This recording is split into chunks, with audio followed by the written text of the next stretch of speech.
1st of September, there are going to be several such events happening, and this is one to begin with. So we are very pleased to have you here, sir. And as I said, that it's an interesting affair in terms of Shastri's contribution for all these 5 decades. And as you all know, that we have profoundly, dedicated to increase the bilateral cooperation between the two countries on plethora of activities on higher education and research. And this is in fact very well demonstrated in any activities and all the activities that Shastri offers to its member institutions in India and Canada, and also through its crucial facilitation services designed to achieve partnership goals on almost all level of hierarchy, whether it is student collaboration, whether it is faculty mobility, whether it is collaborative research, or developing a program that helps each other to know the country very well in terms of research and academics in place. As I said, that this is to commemorate the Independence Day of India that we have marked between 15th August and 15th September as a India month, and we plan to host discussions covering a broad spectrum of topics, which includes technology, innovation, environment, health, and also society at large from interdisciplinary perspective, which is very, very important in today's context. And just to let you know, everyone, that we had conducted similar webinar series to commemorate Canada Day by organizing interesting discussions on topics of mutual interest between India and Canada in the month of July. And this particular webinar that is being given by Dr. V. Ram Gopal Rao, who's the director of IIT Delhi. He is going to be the main speaker, and he is going to talk about future of technology and innovation. And when I, talk about his CV, when we talk about his bio, you will surely understand why he is the best person to deliver this webinar, for that matter. I would also like to formally welcome our president, Shastri Institute's president, Professor Minnie Thomas. She's director of NIT Trichy, and she has taken over a couple of months back as a president of the institute. Also with us today, joining in is Dr. John Kershaw. He's vice president and president-elect of the institute. He is assistant vice president academics, and his parent institution is University of New Brunswick, Canada. We don't have much time, so I will just briefly talk about who Dr. Rao is. Everybody knows him, but just to let you know his achievements very, very briefly. And I'm sure it is going to be really, really nice set to begin this webinar. So Dr. Rao is, has been the director of the institute for a very long time. And before that, he has served as PK Chair, Professor for Nanotechnology in the Department of Electrical Engineering, as the Chief Investigator for the Center for Excellence in Nanoelectronics Project at IIT Bombay. So he has long served there at IIT Bombay, for that matter.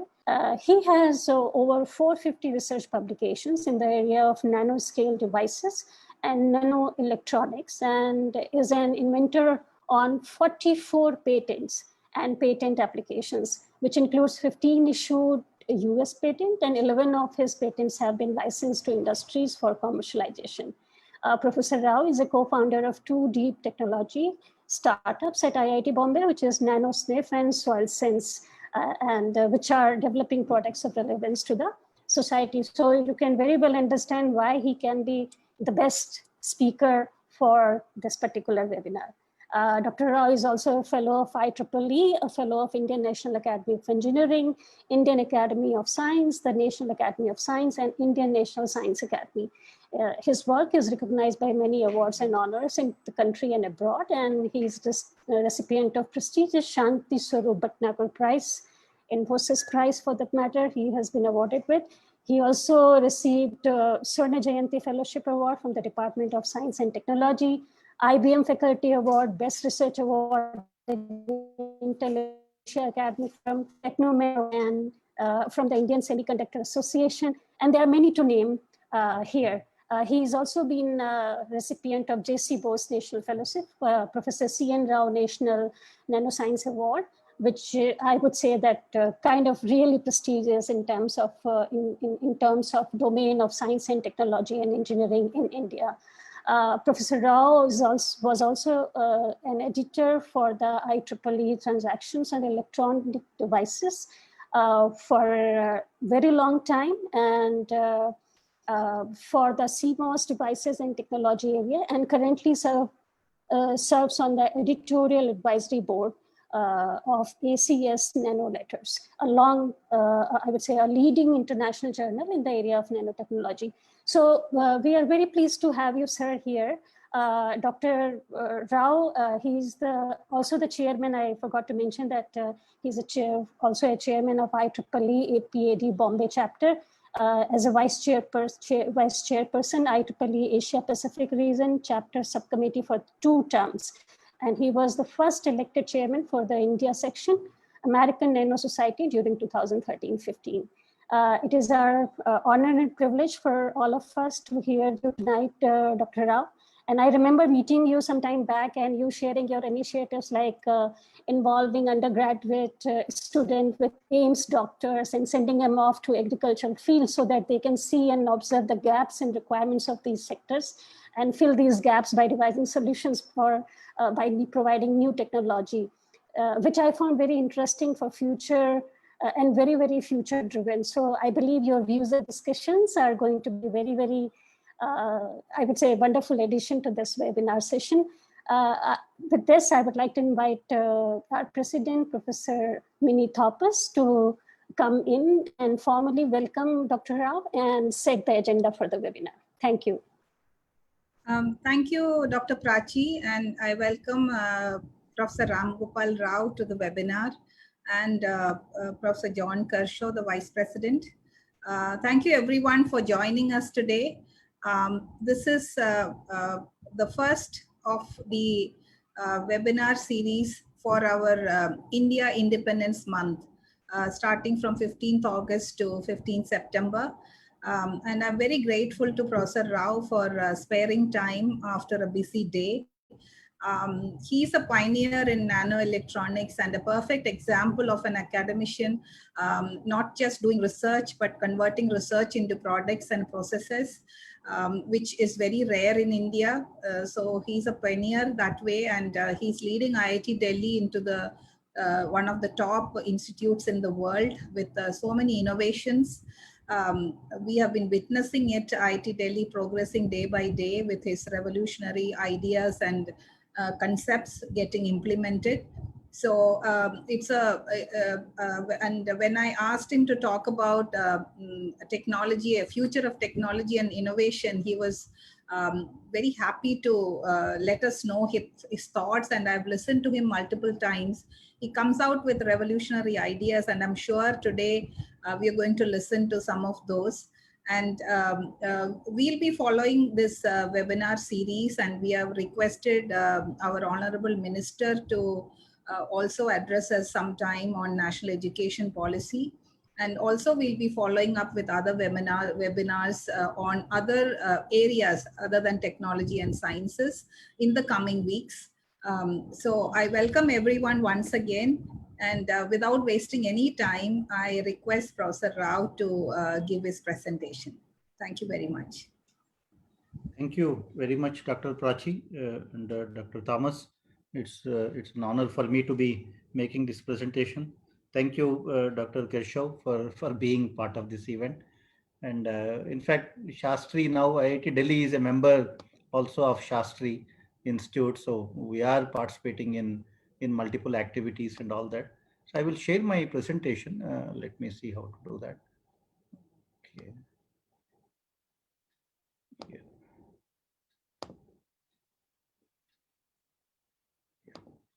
Are you able to see the presentation? Yeah. Yes, sir. Yeah. That's good. So I will talk about the future of technology and innovation. I will take about 20 minutes, as you mentioned, and then we can have a discussion.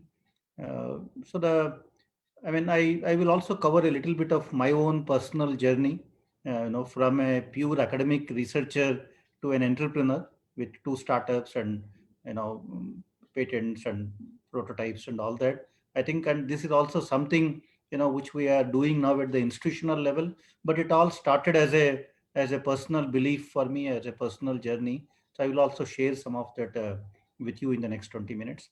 If you look at the current status of R&D, Canada and India probably are in a similar kind of a situation. Whatever I say for India, I'm sure much of it also applies, to a large number of institutions in Canada. I was a visiting professor at university in the University of Alberta, Edmonton. So I was there for a couple of months, and Thomas Tundet was there, my good friend, and it was nice. In fact, my children saw for the first time snow in Alberta, in Edmonton. So that way, that remained as a good memory for all of us. And that snow was in May, I think, which was supposed to be the peak summer in India. So that is how Edmonton is. So India, if you look at, currently is ranked at the third position. If you look at, from the recent NRF data and all of that, I think we are doing pretty well in terms of research. Even the India's share of scientific publications is 5.31%. I mean, China is way ahead, and US is now at the second position. So India is at the third position in terms of that. And India saw a growth of India is also one of the fastest growing countries when it comes to scientific publications, and we are growing at 14%. So that way, things are looking good.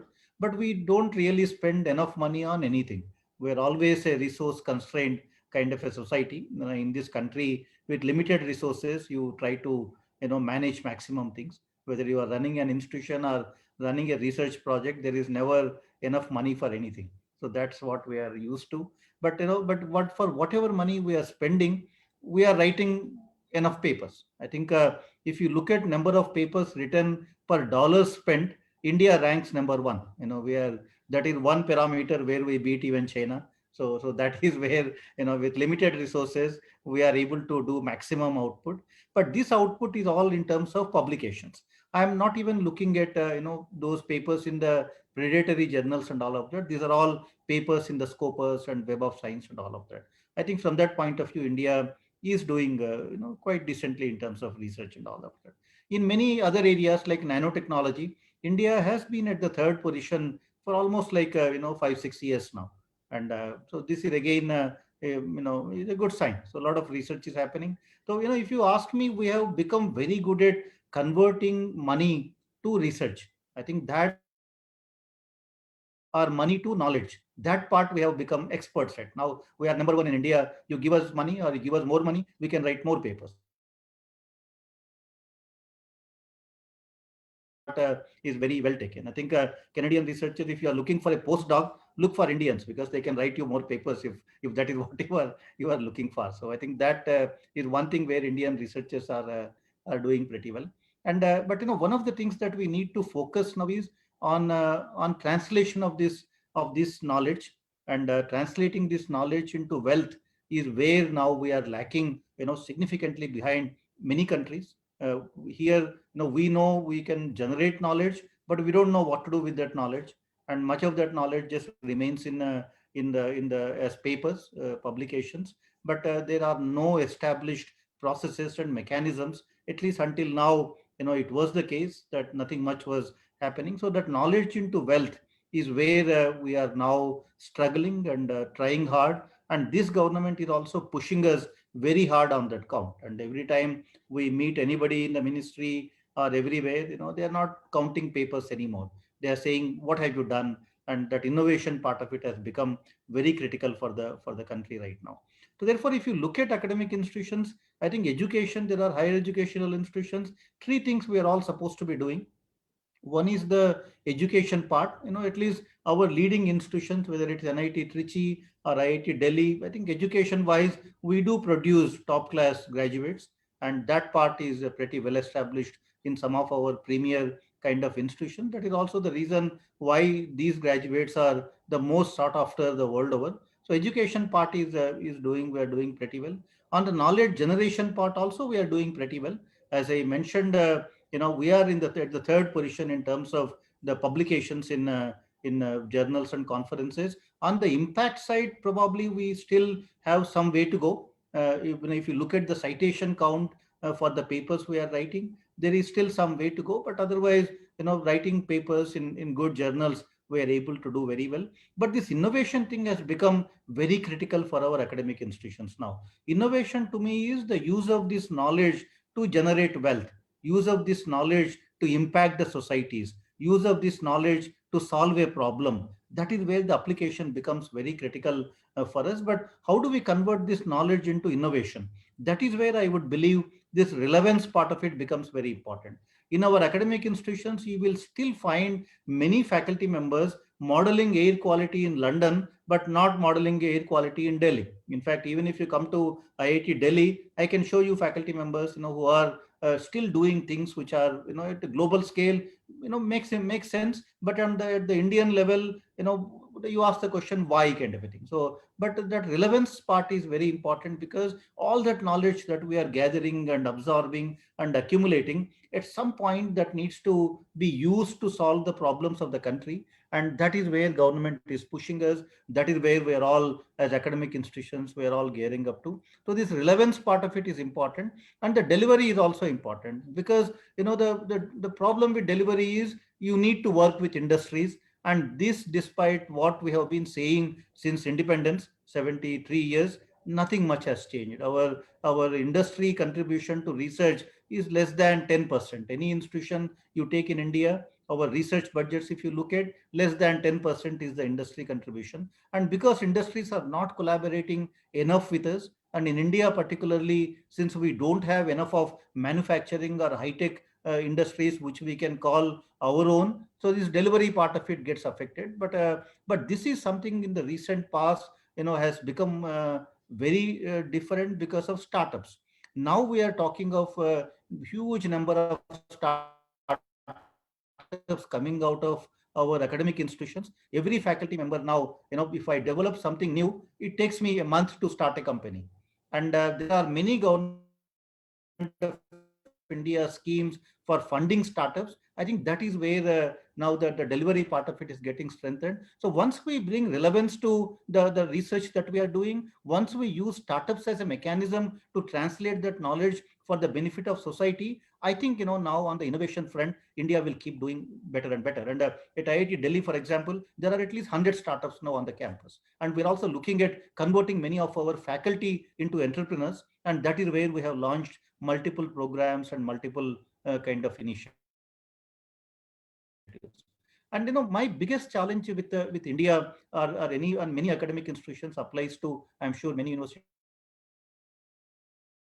in China, is how do we choose research problems in academic institutions. In India, for example, if you look at how we choose research problems in academic institutions, most of our problems, depending on which university or institution you go to, 70 to 100% of our PhD problems originate in the library and also end up in the library. And today, the first thing we do when a PhD student joins us is to send the student to the library, and the student will spend almost like a year doing literature survey, as we call it, and then reads hundreds of papers, comes up with a gap where something is not done, and then that gap becomes a kind of a PhD topic. And that way, we are filling all these gaps, but nothing really is happening in a significant fashion. But a large fraction of our PhD problems, what we are trying to change at IIT Delhi. This is something that we are trying to change in a major way at IIT Delhi, through multiple other things. One of the ways we are looking at is, can we identify problems by interacting with people in the society directly? So that is where we are also strengthening our humanities and social sciences department. I see a huge role for our humanities departments to, expose engineers to the real world problems. For example, 50% of Indians are connected to agriculture in some way.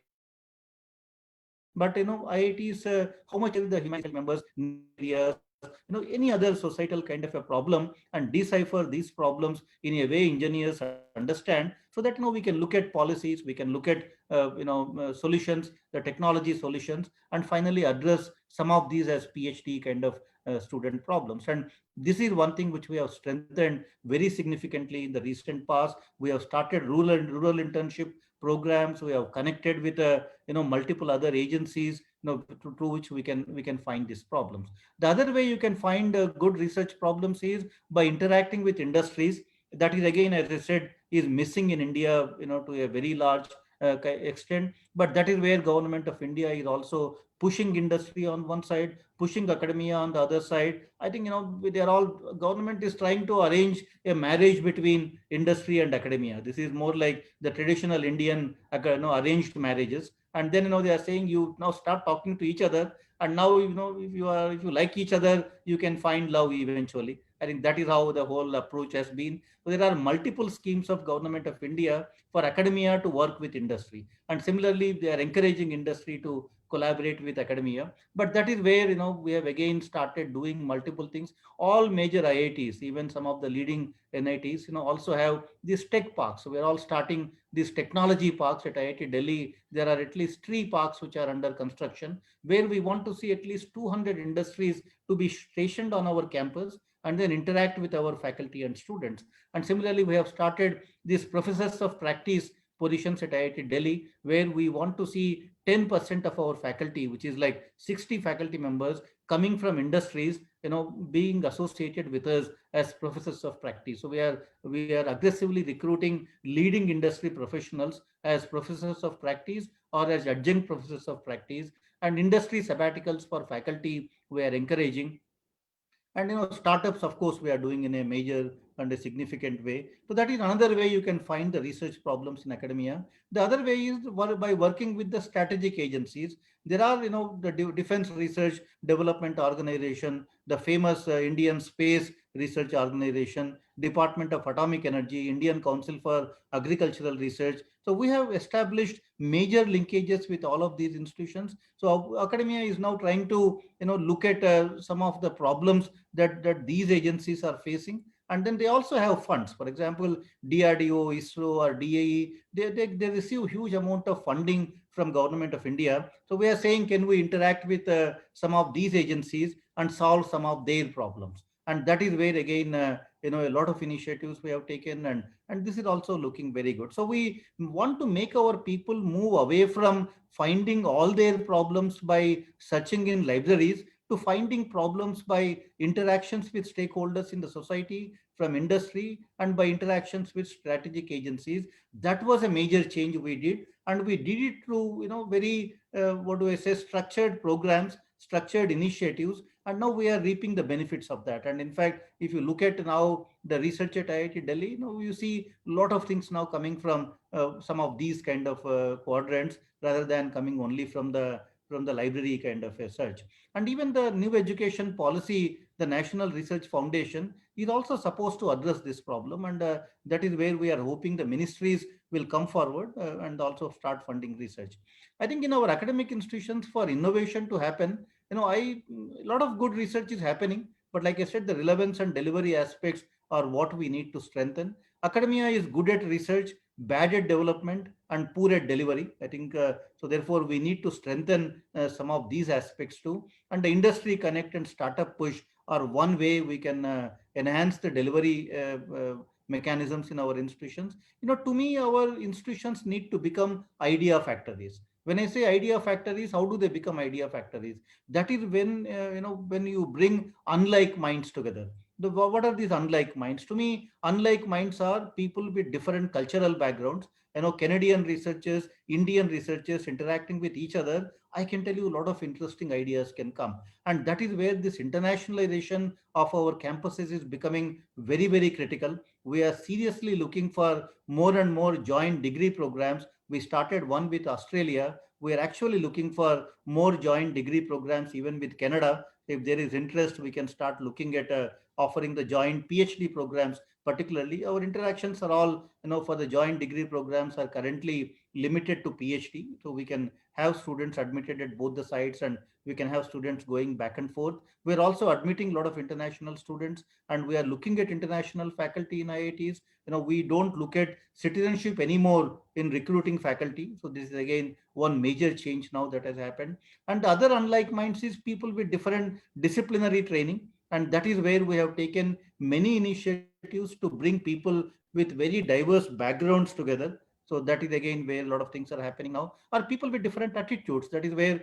research, academia and industry working with each other, is again coming from different attitudes. That is what I call unlike minds. That is when innovation will happen. So if campuses become very homogeneous, if electrical engineers start interacting with other electrical engineers, nothing much will come out. It might at the most lead to an IEEE transactions paper, but no great innovation can happen in most of the cases out of such a collaboration. But if a electrical engineer works with a chemist, I can tell you a lot of interesting things can happen, because I have written at least 50 papers with faculty from chemistry departments. I can see their materials and applications in electrical engineering. You can do lots of very interesting things.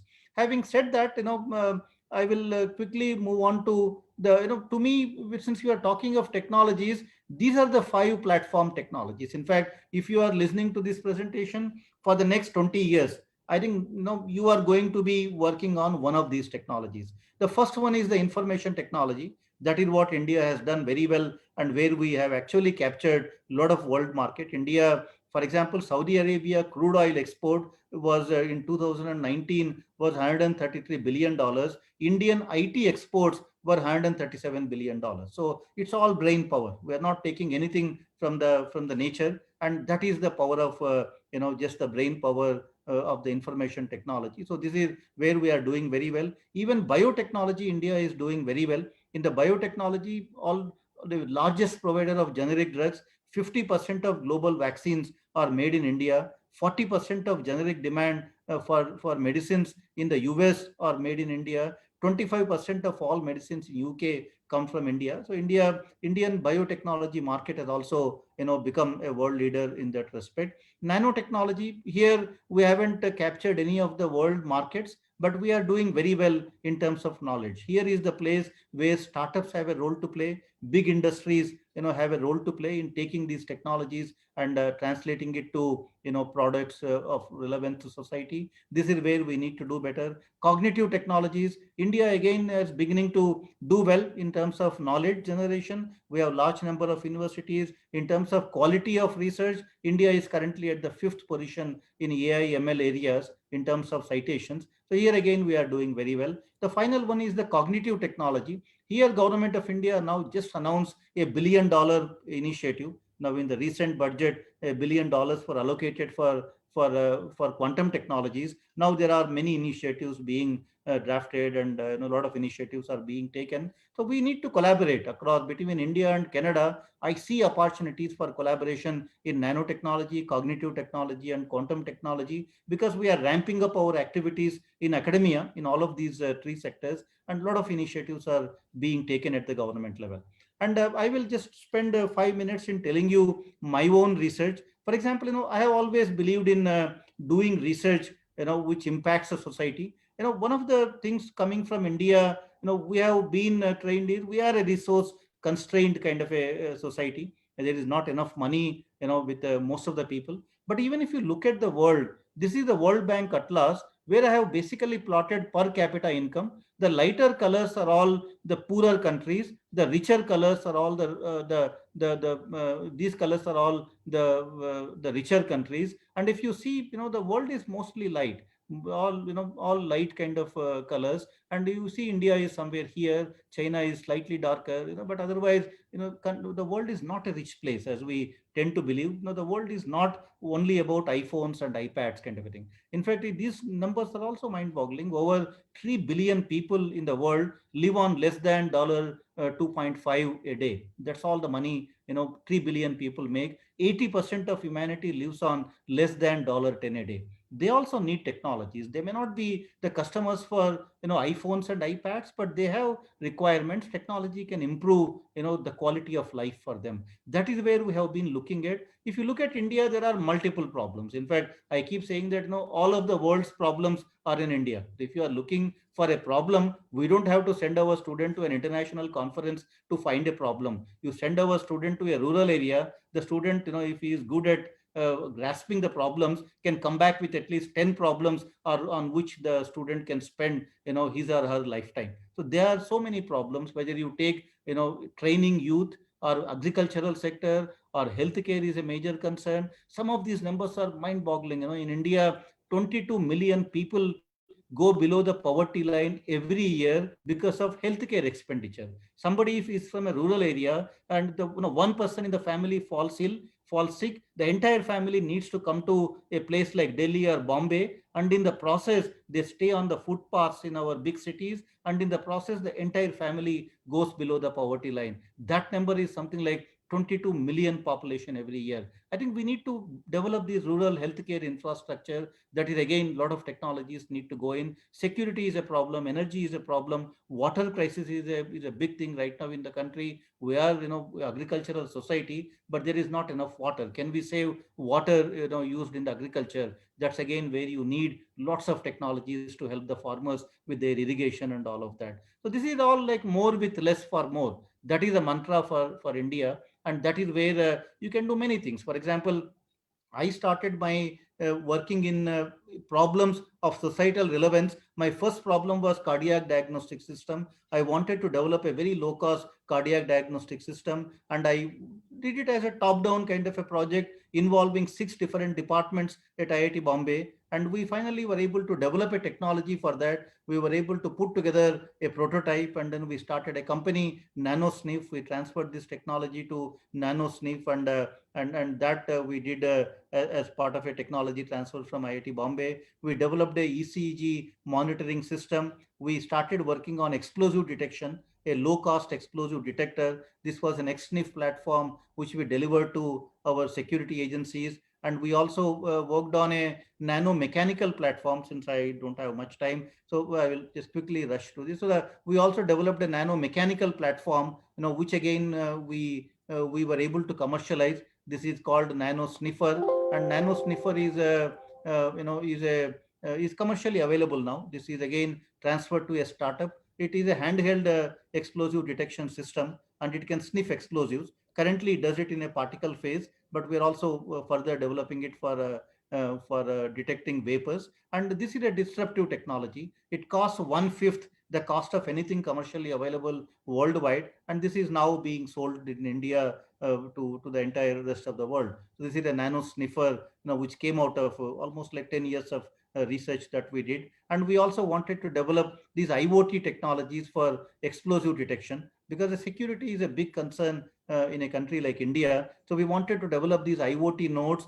and put them in the buses and trains. Now, one of the things was can we network buses and trains to ensure that such security threats do not happen? And for that, we needed to develop power, generate power for these sensors on the go. And there we worked on piezoelectrics, and much of my research is to develop a complete system, and then the offshoots of that took me in various directions, from piezoelectrics to sensor platforms. But then finally the goal is to put together the final prototype. So that's what we did. And in the process, we could write some great papers. For example, one of the misconceptions is, if you are working on anything which has a societal relevance, then you cannot write papers, you cannot file patents. That is a myth. If you choose your problem very well, if you are looking at developing a low-cost cardiac diagnostic system, I can tell you, you can write tons of good papers and file so many patents. India, US, Canada, doesn't matter. If you are looking at developing a very low-cost explosive detector system which can replace a sniffer dog, if you can develop a system that can replace a sniffer dog, you can build a billion-dollar company today. But or if you can develop a sensor network for detecting presence of explosives in the bags, put in the buses or trains, I can tell you, you will have to get into so many directions, like piezoelectrics to sensors to all the IoT technologies you will require, there again, you can write lots of good papers and file many patents. Therefore, I think the choosing the right problem is what is the first step. If you choose that problem, which is currently, under unsolved, and which has huge implications for the society, you need to develop lots of things in order to make that a reality. Of late, for the past 2 years, me and my team at IIT Bombay and IIT Delhi, we are working on agricultural sensors. For example, Government of India has given this soil health cards.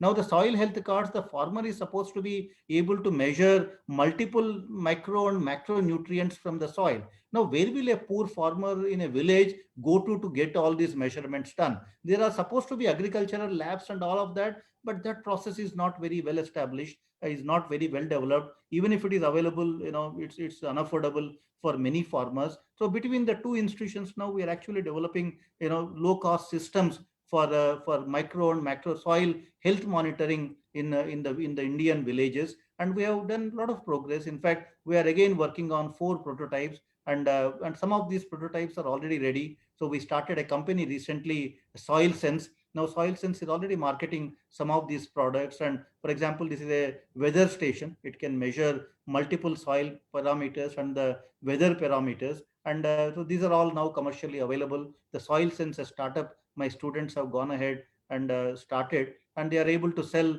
all these technologies that we have developed for soil health monitoring. And these are now being used by farmers all over the country. They have conducted a lot of field trials in various agricultural universities, and in fact, they have done these studies on cotton, lettuce, potato. A lot of even our campuses, for example, we use so much of water in irrigating our gardens. So we said, can we have automated irrigation systems where you measure the moisture and reduce the water consumption for gardening purposes? So we did a lot of these things, and we built many prototypes for a variety of applications. And we have been able to commercialize some of these technologies using the startup route. So now we have, like I said, multiple startups on the campuses.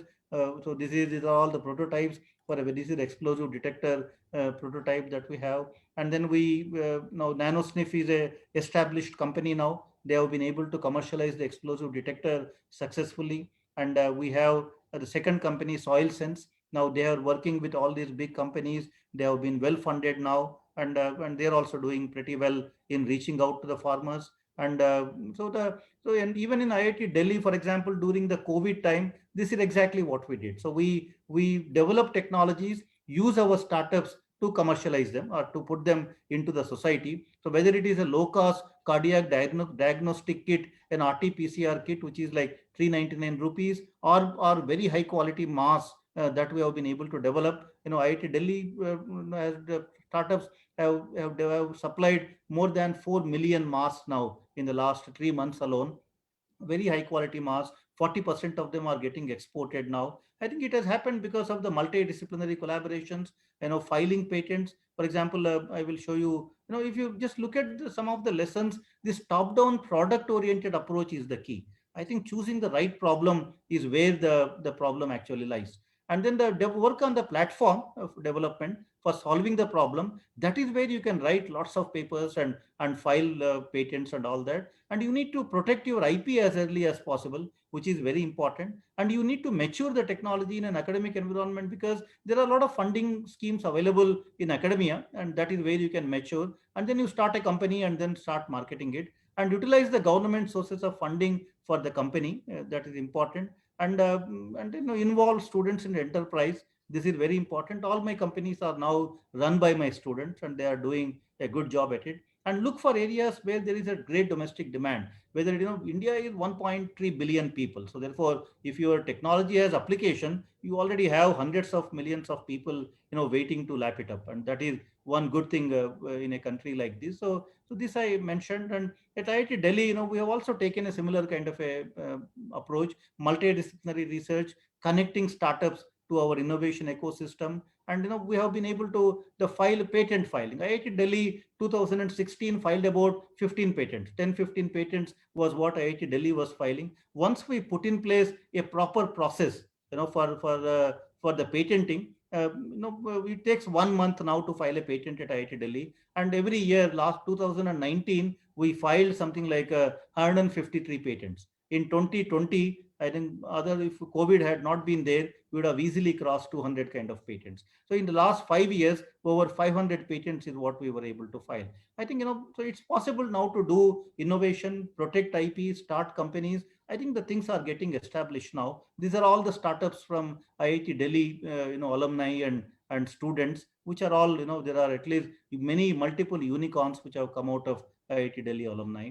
And so this is what it is. My last slide. India is opportunities. You can look at all of these as problems, but each problem is an opportunity, is an innovation potential, as having a huge innovation potential. And all these multinational companies in India are scratching the surface. Their products are all reaching maybe 100 million of 1.3 billion population. Other than the mobile phones, there is nothing you see in the rural area when it comes to the real solutions to problems. The R&D in academic institutions, unfortunately, is still driven by the North American and European models. We need to innovate in areas where there is a domestic demand, and local R&D for product development is absolutely essential. You cannot develop these technologies in a Western country and try to make them cheaper in India. It doesn't work, because a farmer can afford 200 rupees for a sensor. At that cost to deliver a solution, you have to work on reducing the cost at every stage of development.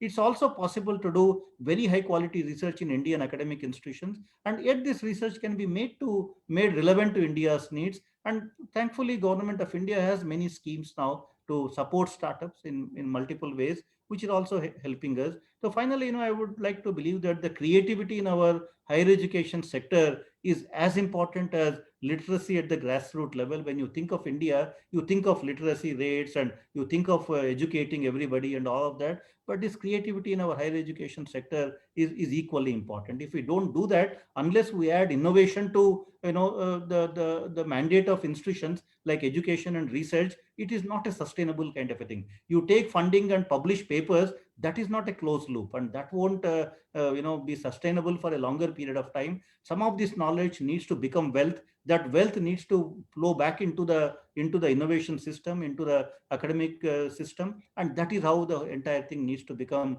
self-supporting. So that is what we are trying at IIT Delhi. I think now this, with the innovation added to the education and knowledge generation, now things are looking much better now and much more exciting. And I see that our goal is at least 1 in 5, 1 in 6 faculty members. We want them to become entrepreneurs.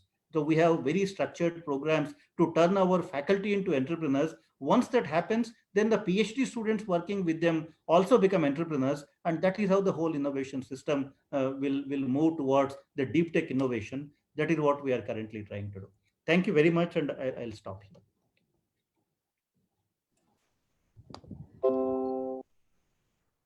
Thank you, Professor Rao, for that exciting lecture. You touched upon, many issues and made all of us proud by explaining the position of India in the world research scenario. And your idea of taking the research input as well as output out of the library to societal problems and industrial problems, and with strategic agencies is the need of the hour. And I'm glad many institutions are moving in that way. And sending people to industry and bringing people from industry to teach is the way forward. And I'm glad we here at NIT Trichy also we are doing the same thing. And also you mentioned about the 5 technologies, the IT, the biotech, the nanotech, the cognitive technology, and the quantum technology. And we are very proud of the fact that India is doing well in all the 5 future technologies. And also you have thrown a lot of problems to all attendees, I'm sure, because you gave so many options where each can pick up a problem and start working. So thank you so much. It was a very enlightening and very informative lecture, I would say. And I'm sure our Canadian friends also got a taste of the scope of research opportunities available in India and the problems where they can collaborate and work with higher education institutions in India. Since we are, I mean, you have been a successful entrepreneur as well as a researcher. What can we do to bring more people into that line? You know, because I still believe most of the research in India is starting from the library and ending in the library. That has to change if India has to progress and create wealth out of it, out of the research we do. What is the strategy and how the SICKI and the collaboration with Canada can help us take more research into prototyping and products and for the use of masses? What is your suggestion to take more people out of the libraries and take them to the masses? Prasa, you have to unmute. Yeah, sorry. So one of the things which I did at IIT Delhi, which was very successful, was we started a program called FIRP, which stands for Faculty Interdisciplinary Research Program. FIRP. What we said was, if two faculty members from two different departments come together for the first time, they shouldn't be working earlier. If they are coming together for the first time, write a coherent proposal. We said we will give them a seed funding to take a PhD student and work on a problem for about a couple of years. And after that, they need to go out and get external funding and all of that. We funded close to 100 projects under the FIRP program involving almost all the departments. So people came out of their comfort zones. So we started having chemists working with biologists working with electrical engineers working with mechanical engineers, because they saw that there is funding available, from the institute. And the condition was, after 2 years, they have to go out and write an external proposal and get external funding. So we funded about close to, $1 million of institute money we spent on that. And after about 3 years, when we looked back, looked at how successful was the program, we got close to, $10 million out of it. So 1 million you invest, 10 million grants came back to the institute out of these projects that we have initiated. Because to solve any real world problem, multidisciplinary approach is the key. In many of the problems that I have mentioned, whether it is healthcare or security, that explosive detector or the soil sensors, there were minimum of 4 departments involved from the institution. Now, for so many people to come together and work on a problem, you have to create those incentive kind of schemes. So that was one way we brought people together. And second thing we did was we launched the Grand Challenges Initiative. So we said, we identified at the institute level, 4 grand challenges which India is facing. We said, if people come and work on those problems, institute will support them in all possible ways. So we started many grand challenge problems to connect a group of faculty to the real world problems. One of the recent grand challenges we launched was the locust attack. All these insects coming and eating away, the agricultural crops. That is where we said, what can be a solution to, stop the locust attacks on the of the fields. That is again where a lot of people came together, developed very interesting kind of solutions. So I think this grand challenge approach also has helped. And once you develop a solution, we have a program at IIT Delhi called FIRE, F-I-R-E. The FIRE is Faculty Innovation and Research Driven Entrepreneurship. If somebody says, I have a problem to a solution, I have solution to a problem, then we support them to start a company. And the institute gives a faculty member up to 3 years of leave. A faculty member can take 3 years of leave. The first year is a fully paid salary. They get full salary and they get 50 lakh grant to translate their idea into a product. So we are turning more and more of faculty members into entrepreneurs. And in the process, many PhD students are joining. And the patenting, now we have strengthened all those processes. So I think, now I am seeing that the multidisciplinary research, connecting them to the grand challenges, to the real world problems, and supporting them to start companies in all possible ways, administratively, financially. I think, that is all paying back now, rich dividends. And now we are seeing that now many more people want to do that. And almost every month, a faculty member, 1 or 2 faculty members are starting their companies right now. So. Thank you, Professor Rao. That's very interesting, and I'm sure many institutions would follow. And I hope that more research will come into for societal use. I request Dr. John to interact with Professor Rao, and then we will open it up for more questions from the audience. I think we already have many questions. Yeah, Dr. John, please. Okay. Well, Dr. Rao, thank you for a very informative, very interesting presentation. I appreciated it a lot.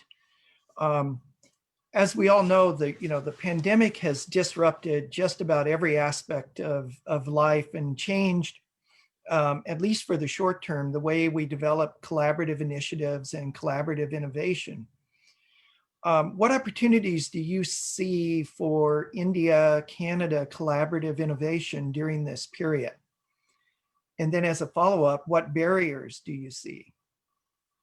There are many things we can do together.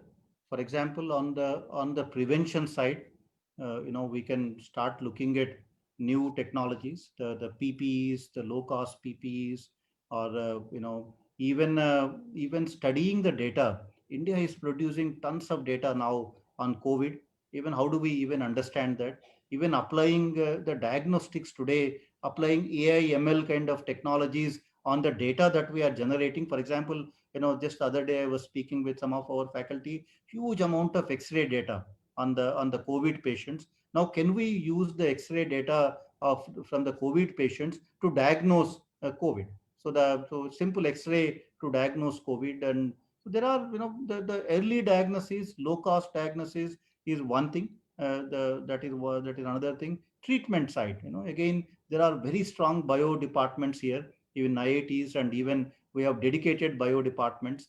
Even there, we can look at it. So on the treatment side, on the detection side, on the prevention side, I can see huge opportunities. And even on the education side, I think we can join hands, because now all of us are doing things online, and there can be 100 Canadian researchers or faculty members becoming adjunct faculty in our institutions, and hundreds of Indian faculty members becoming adjunct faculty in Canadian universities, and we can start offering courses. We can start exchanging our programs now, because it's so much easier to do that right now. I think we should make use of this opportunity. I mean, we can in the normal days, one would have needed to go to Canada, stay there, and all of that. Now, you teach our students, we teach your students. I think we can start sharing courses now. That will also give students something new to look at. Otherwise, they're all tired of looking at the same teachers every day. So. Thank you very much. Yeah, we're at University of New Brunswick. We're piloting a virtual exchange this year to keep students interested in international activities and other learning, from other professors. So again, do you see any barriers that we should be aware of, and at least possibly have an awareness of as we move forward over the next year or so? Barriers, I think there are cultural barriers. I think so we need to bring people together. But I don't see, I think Canada, India are friendly countries. All of us have spent time in Canada, and we're all very keen to collaborate. Particularly from IIT Delhi side, we are very keen to enter into a joint PhD program with some of the good Canadian universities. We have one with University of Queensland in Australia, which is working very well. We are able to attract students to that joint degree program. These students wouldn't have come to our regular programs. They would have left the country, if we did not have such a joint degree program. So we are able to attract some of the top talent to join the joint PhD programs. So with Canada, we are looking for one such opportunity now. Let's discuss it. I think through Shastri, maybe we can so we can start having some discussions. Okay, thank you. Thank you.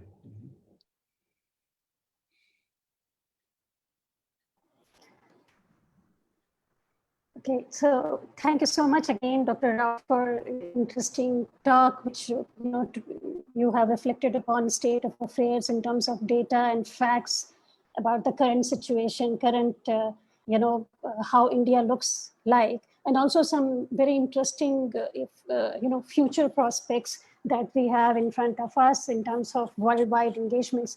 I can only say that we as a binational institute are here to support you in any of the endeavor that you propose with Canada. And very pleased to tell you that 2 or 3 IITs already have a joint degree program with Canadian universities. Last month, I think IIT Roorkee also signed an MOU with University of Alberta for dual degree program, and IIT Kanpur already have a program with University of Calgary or so. Similarly, last week, prestigious, agricultural university from India side signed an MOU with Dalhousie University for 2 articulation program wherein joint degree would be awarded to undergrad students, wherein 2 years they would be studying in India and next 2 years in Canada. And similarly, for the doctoral program as well.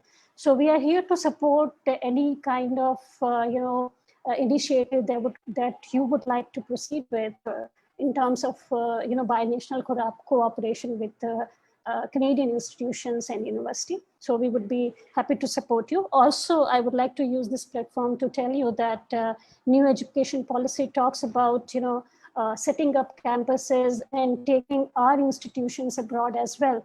And I saw one of your tweets wherein you mentioned about your willingness to venture IIT Delhi to begin with in foreign lands. So if any ways you think that is a possibility that you would like to explore, we would be really happy to assist you with any information because we have first-hand experience of Canada. So in case there's anything that you think that Shastri can facilitate you, we would be pleased to support you on. Thank you. Coming back to these questions, would you have 10 more minutes so that I can pick up a couple of these? Okay. So I'm also able to read those questions. I can. Oh, wonderful. So would you like to take up on your own? Yeah. The source of the data, this is all from online sources. Some of it may be a year old or so, but much of the data I reported was for 2019, and that is from online sources. Postdoctoral students are involved in all of this. There is, we have a very strong postdoctoral program, but since they are associated with a faculty member, I think all of this, they form a team now. For example, our COVID startups now at IIT Delhi have faculty members, postdocs, and the PhD students. So they are part of the team everywhere. And I think this filing an IP for a COVID-19 kind of a thing, filing an IP doesn't take too long. You can file a provisional IP in about 2 weeks' time. That's all what it takes to file a provisional IP in some of our institutions. So you can file a provisional IP and then launch the product. For example, the COVID detection kit from IIT Delhi, which we have licensed to at least 10 companies and which are now in the market, that was patent we were able to file in about 3 weeks' time. So that's all what it takes to file IP, because if you're starting a company, if your IP is not protected, I can tell you nobody is going to touch you with a barge pole. Even an investor will first look at what IP you have. For a technology company, without IP, there is no technology. So you need to be very careful with the IP aspects before you start a company or commercialize it. So how do you develop a prototype? And I think that is the culture of an institution. Now we have created these facilities for prototyping, and India science. He's talking about some politician talking about Indian methodological science and technology. I think there are those politicians in every country. Let's not worry about it. Most of our PhD students are seeking postdoctoral positions abroad. Why are we unable to tap them and orient for startups?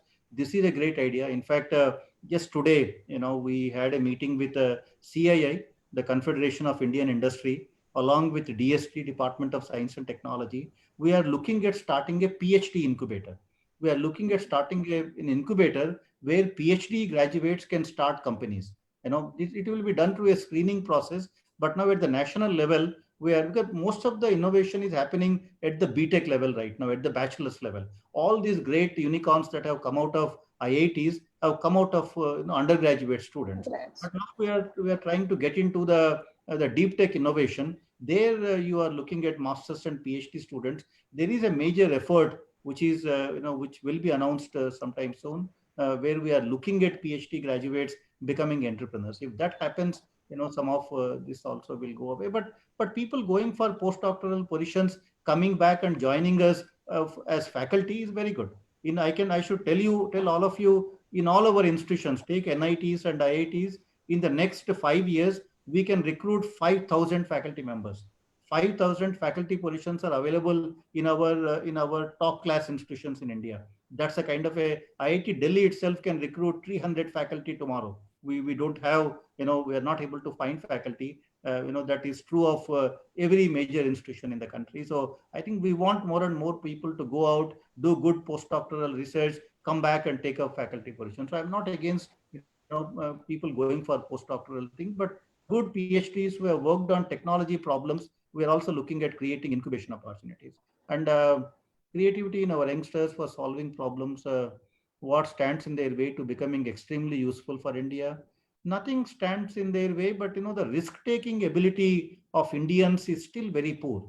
Even after an IIT degree, where they have enough security, after all, they have an IIT degree, but even those guys are looking for a nicely, a monthly job kind of a thing, and not because we are a very young country. If you think of it, India got independence only 70 years ago, and we still are very resource constrained. We are still getting out of that poverty. The first thing that every Indian thinks is to just secure one's life. If I get a proper government job which is secure enough, then I am set. I think that is a kind of a mindset our generation is still living with, but it is a generational problem. And one or two more generations, I can tell you, people will be able to take more and more risks. But already it's happening. Many IIT graduates, at least, are you see them going out and doing startups and taking those risks. But it has to happen more and more. I agree with you. We encourage them to participate in innovation making, involve faculty to go together. IIT Delhi incubator is an open incubator. If you have an idea, you just need to write to us. And when we review, if the idea is good, IIT will take care of the rest of it. So IIT Delhi incubator is not meant only for IIT Delhi students and faculty. It's an open incubator. Anyone can apply for IIT Delhi incubation and facilities. And then Dr. Gill says innovation at a very small level is non-institutional platforms in rural areas. Goes on top of proper mechanism by government to reach nano levels. I know there are many innovations that are happening. How do you tap them? How do you nurture them? Is an important thing. And unfortunately, IITs alone cannot do that. But there are many organizations. One of the organizations you should look at is Dr. Anil Gupta in IIM Bangalore. He has retired from IIM Bangalore, but he has this honeybee network. And that network now, he takes these small innovations in rural areas and he nurtures them. He provides them all the support, and then he spreads that culture. The whatever solutions come out, he makes sure that everybody else in the country gets to use it. So look for Dr. Anil Gupta in IIM Ahmedabad, where he is doing a lot of the kind of a work that you are mentioning, the innovation in rural areas, which is going untapped. How do you nurture it? So that people like Dr. Anil Gupta have launched major initiatives to help them. So should one already be a PhD candidate to apply?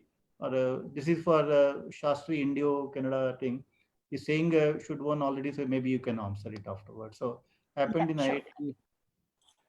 Fire can be happened. I think many institutions are doing that. I mentioned it, but I think all of us are now going in a big way on the innovation front because it's becoming very important now. Institutes India can interact with Canadian through Shastri Institute. I think that's all. Other questions maybe are for you. So. Thank you, Dr. Rao again. And I hand it off to Dr. Thomas. Would you like to conclude it and then pass on to Dr. Kershaw? Yeah. So thank you so much, Professor Rao. I think it was very interesting, lot of questions. More than 150 people I can see attended online, and I think you have thrown a lot of ideas for everyone. And thank you very much for sparing time. And I wish everyone, every institute would take up a similar initiatives to take our research out of libraries to the society, solving societal problems, and making relevant products for India in India. And Canadian institutions, I'm sure we have a lot of opportunities to collaborate and join research. SICKI is there to support everyone to take it forward. I hope to see more joint degree programs and research programs coming up in the future. John, you have anything to add on so that we can close? Sure. So Dr. Rao, it was a pleasure to meet you. And on behalf of the Shastri Institute and everyone that was in attendance tonight, I want to thank you for taking your evening and sharing your thoughts on the future of technology and innovation with us. I really enjoyed your emphasis on listening to the local people. I think, all too often we come in with our solutions to problems without really understanding the problem. So I really appreciated your emphasis on that. And I agree with you that, one of the best ways to train future academics to embrace innovation is to, mix them in with real world problems and practitioners. So I really appreciated that in your presentation. Hopefully soon I can visit India again. And when I do, I hope to meet you in person. So again, thank you very much. Please come over. You have a standing invitation from us. Thank you. So once again, thank you all for being here, and we look forward to future engagements of Shastri Institute and IIT Delhi, and especially with you, Dr. Rao. So thank you once again, everyone. Thank you very much. Thank you. For listening to me. Thank you.